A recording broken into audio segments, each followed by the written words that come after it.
ওয়া'বুদ রাব্বাকা হাত্তা ইয়াতিয়াকাল ইয়াকিন। وقال تعالى بسم الله الرحمن الرحيم يا أيها الناس اعبدوا ربكم الذي خلقكم والذين من قبلكم لعلكم تتقون. وقال تعالى بسم الله الرحمن الرحيم إياك نعبد وإياك نستعين.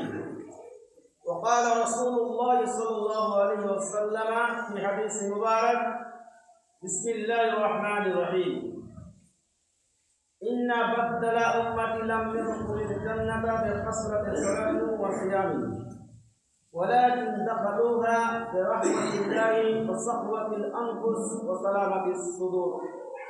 الحديث. প্রশংসা আল্লাহ তাআলার জন্য, যে আল্লাহ তাআলা আমাদেরকে এতক্ষণ পর্যন্ত সুস্থ রেখে তার ঘরে আসা বসা খুতবা শোনার তৌফিক দান করলেন, আলহামদুলিল্লাহ।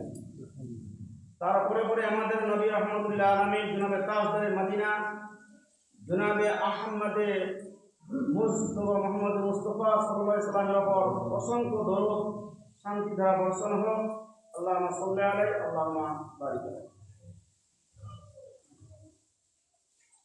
আল্লাহ তাআলা আমাদেরকে একটি উদ্দেশ্য নিয়ে সৃষ্টি করেছেন। সেই উদ্দেশ্যটা হচ্ছে তার ইবাদত। এছাড়া আল্লাহর আর কোনো উদ্দেশ্য আমাদের ছিল না।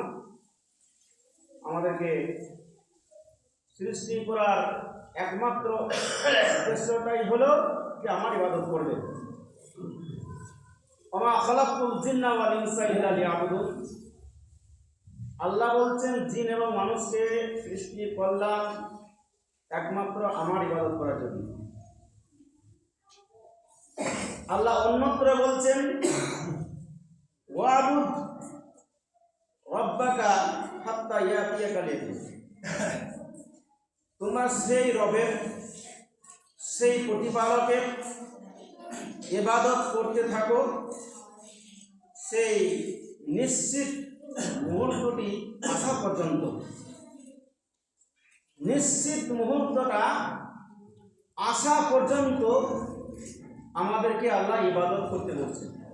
নিশ্চিত মুহূর্ত কোনটা? মৃত্যু। মৃত্যু আসা আগে পর্যন্ত আল্লাহ তাআলা আমাদেরকে তার গোলামি করতে বলছেন, তার ইবাদত করতে বলছেন। তাহলে আমি যতকাল বাঁচব, পৃথিবীতে যতকাল আমি বেঁচে আছি, যত বছর আমি পৃথিবীতে আছি, সেই তটা বছর আল্লাহর গোলামি করতে হবে, আল্লাহর ইবাদত আমাদেরকে করতে হবে। আল্লাহ অন্যত্রে বলছেন ইয়া আইয়ুহান নাস উবুদু রাব্বাকুমুল্লাযী খালাকাকুম মিন ক্বাবলিকুম লাআল্লাকুম তাত্তাকুন। হে পৃথিবীর মানুষেরা, ইয়া আইয়ুহান নাস, সমস্ত পৃথিবীর মানুষদেরকে আল্লাহ তাআলা ডাক দিয়ে বলছেন ইয়া আইয়ুহান নাস উবুদু রাব্বাকুমুল্লাযী, সেই প্রতিপালকের, সেই আল্লাহ তোমরা ইবাদত করো। রাব্বাকুমুল্লাযী খালাকাকুম, সেই আল্লাহর ইবাদত করতে থাকো যে আল্লাহ তোমাদেরকে সৃষ্টি করেছেন।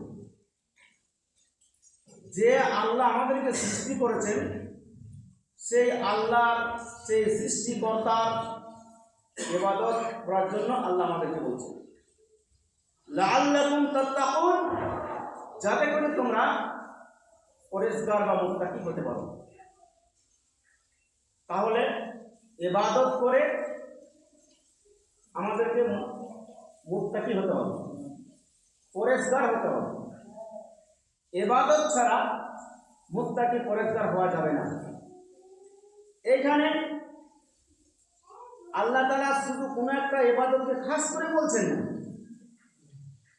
নামাজ, রোজা, হজ, যাকাত, তাসবিহ, তাহলিল কোনো একটা খাস করে ইবাদত, নামাজ একটা ইবাদত, হজ একটা ইবাদত, এগুলো এক একটা ইবাদত।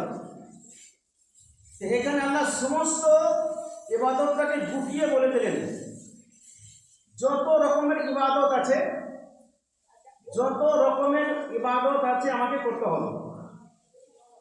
ইয়া আইয়ুহান নাস, হে পৃথিবীর মানুষেরা, সেই আল্লাহর ইবাদত করো যে আল্লাহ তোমাকে সৃষ্টি করেছেন, যাতে করে তোমরা পরেজগার ও মুত্তাকি হতে পারো।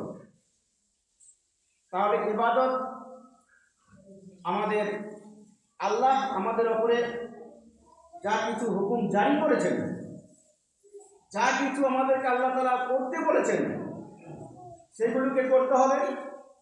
আর যা কিছু আল্লাহ আমাদেরকে নিষেধ করেছেন সেগুলো থেকে বিরত থাকতে হবে। এরই নাম হচ্ছে ইবাদত।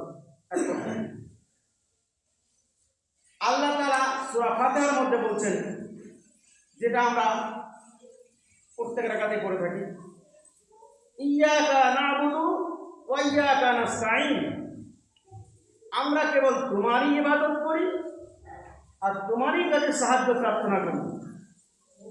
তোমারই ইবাদত করি, তোমারই কাছে সাহায্য প্রার্থনা করি। তো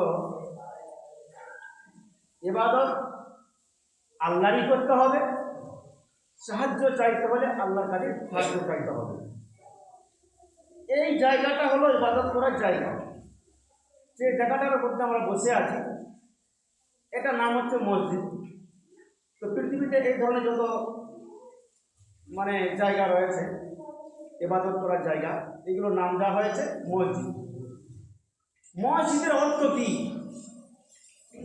মসজিদের অর্থ কি? সিজদা করার জায়গা। এর জন্য এটার নাম রাখা হয়েছে এই ঘরটার মসজিদ। তো এখানে এসে আমাদেরকে সিজদা করতে হবে, আল্লাহকে সিজদা করতে হবে।